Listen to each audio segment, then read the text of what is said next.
Howdy there, Potterheads. Welcome back to the page. We are continuing on with Backward with Purpose, Part 1, Always and Always by Dead Woodpecker.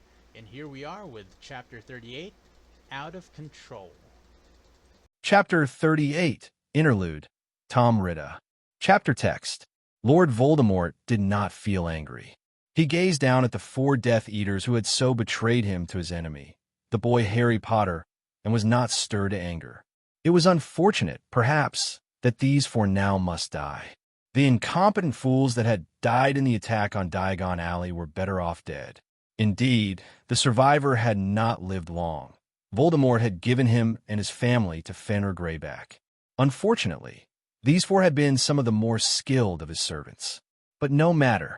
It was not difficult to find more wizards willing to do what it took to prevail over Mudblood filth. The woman whimpered, and Greyback kicked her. She fell silent.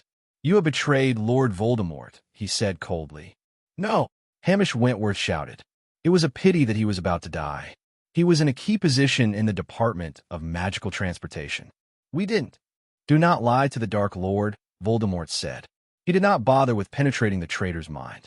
He raised his wand. "Crucio!" Wentworth screamed and writhed on the floor of the cellar in Malfoy manner. The other two made harsh grunting sounds like animals. Perhaps they were mudbloods, and they had lied to him. "He is lying, my lord," said Snape. "Even my small skill at legilimency is enough to detect this." "I know," Voldemort said curtly. The light that emanated from his wand cast strange shadows on the wall. He followed it with his gaze, remembering how close he had come to killing Severus Snape. But Potter had been stupid. He had let his anger get the best of him. As a result, Voldemort's best ally out of Azkaban yet lived. Potter was an inconvenience that pricked at Lord Voldemort's temper constantly. The boy was smarter than Voldemort had thought possible. He had successfully disabled some of his allies. Though Crabbe and Goyle had been very stupid, they had been the type of brainless muscle that Voldemort needed at times. He and his little friends had also killed over 20 of Voldemort's Death Eaters. In many ways, Potter was even more of an opponent than Albus Dumbledore. Potter was not afraid to kill. Hamish Wentworth stopped screaming so suddenly that Voldemort was almost taken aback. He gazed down at the body, idly wondering if the pain had killed the man. No, he was still alive, but his mind and sense had fled. He could tell by the glassiness of the eyes. This was Bellatrix's favorite method to rid herself of traitors and enemies. Harry Potter had fought her in the Department of Mysteries, and she was now in Azkaban. "The fool, Albus Dumbledore, must die," Voldemort said. "I regret ever giving Draco the task. The Ministry is almost mine, and Dumbledore must be dead before that happens." "How is the boy progressing?"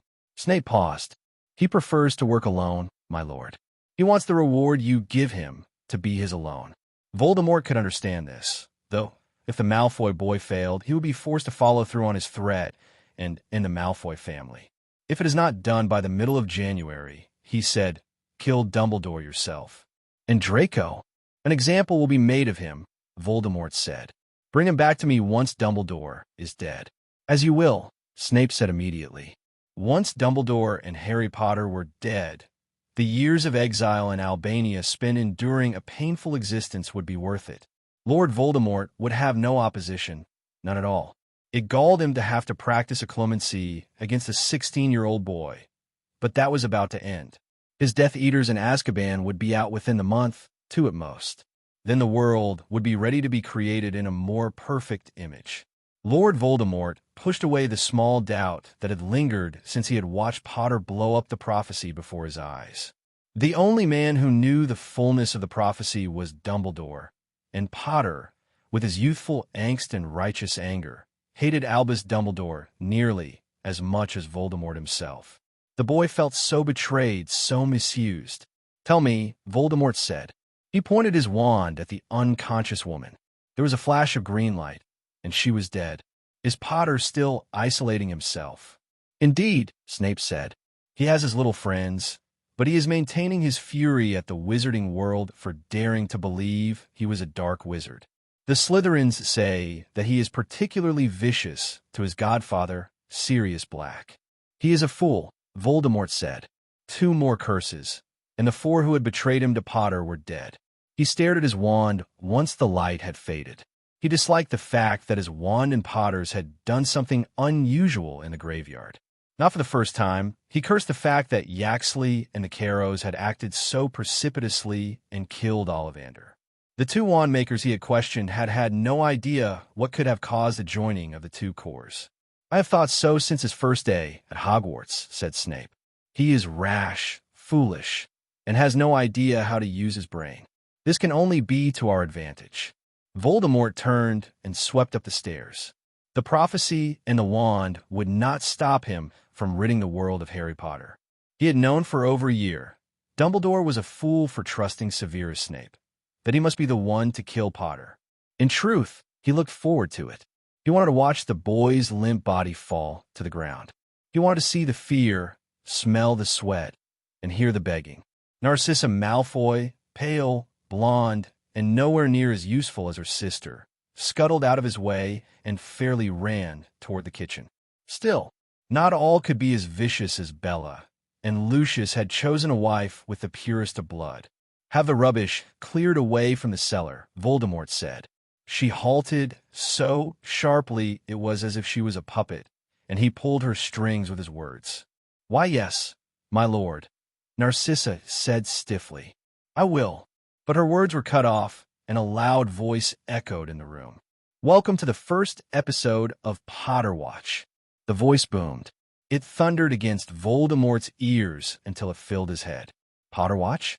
I told you we weren't calling it that," said Harry Potter. His voice was softer than the other, but not by much. Voldemort found himself rooted on the spot, completely surprised for the first time in years. "I thought we were going to call it Tom Riddle is a Total Arsehole Watch." "Too long. Deal with it. Harry, we voted." This was followed by a string of curses. Voldemort looked at Snape, then at Greyback. He ignored Narcissa. She was completely useless. "Find the source of this," he said quietly. How dare he? He could not help but glance down at the hand with the missing fingers and felt a burning rage. "They aren't here. They can't be. They'll have a means of projection. Find it. Destroy it." "I'm sorry about that," said a female voice. Voldemort presumed it was either the Mudblood Granger or the Blood Traitor Weasley. "We here at Potter Watch would like to thank you for listening, even though you haven't got much of a choice," said the first voice. Ronald Weasley. He would die with his friend. "See, we've been quiet for a long time about a lot of things, like Voldemort being back and murdering people, that we're a bit tired of it." "Not even our families," said a different female voice. "We haven't got a family, Ginny," said Weasley. "We've been silent for so long," said the Mudblood peevishly, "that we've decided to force you lot to listen to us. Tom Riddle and his Death Eaters are responsible for murdering 11 people in the last week alone. 3 Muggle families in Brighton were victims of a supposed gas leak, but were actually killed by Death Eaters." Voldemort seethed. How dare the Mudblood call him by his filthy common name? He would enjoy giving her to Greyback. Perhaps Bella would prime her, and Greyback could finish her. "Not all of them," said Harry Potter. 3 children under the age of 9 were torn apart by Fenrir Greyback. Greyback is not a Death Eater. He is a werewolf, and therefore beneath Riddle. They can't have any nasty half-breeds or non-humans in the inner circle. I've always found it a bit funny that Riddle's dad was a Muggle. He obviously has father issues, Harry, said Weasley. Daddy probably didn't much like magic. Oh, well, we'll just add hypocrisy to his list of crimes. And they laughed. My lord, the sallow, ugly face of Greyback stared back at Voldemort from beside the door. Stan Shunpike, Cedrella Bulstrode, and Maxwell Harlow stood with him, and rage broke over him like lava. They had heard. Avada Kedavra, he shouted. Cedrella Bulstrode toppled to the floor. Maxwell Harlow also fell to his wrath, and Greyback and Shunpike sprinted out of the room, slamming the door behind them. The force of Voldemort's next curse split the door, and it crashed down onto the bodies. He paced the room. They dare laugh at me? They dare? Urge you to keep safe, said the Weasley girl. There is no way to know how many people are Death Eaters or supporters of Tom Riddle. Do not let yourself be coerced or jinxed into joining.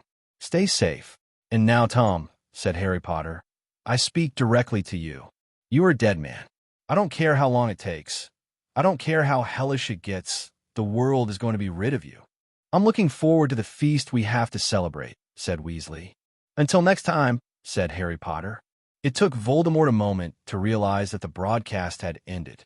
Nagini slithered in, drawn to his anger and his desire to kill. He glanced at the two dead bodies. "You may eat them, Nagini," he said. Her presence had reminded him of the fact that Potter had no idea that it would be impossible for Lord Voldemort to be killed.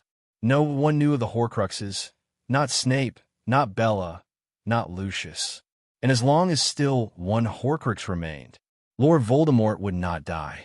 No one was stupid enough to risk entering the room that night. Lord Voldemort did not usually kill for revenge, and what he planned did not really constitute revenge either. The murders of Xenophilius Lovegood and Augusta Longbottom had broken the friendship between Potter and his other little friends. Snape had told him that Potter did not even acknowledge the existence of the other two. It was clear that targeting the Weasley parents would not do. There was no love lost there. The youngest Weasleys would probably thank him for it. But Percy Weasley, he was the likeliest candidate.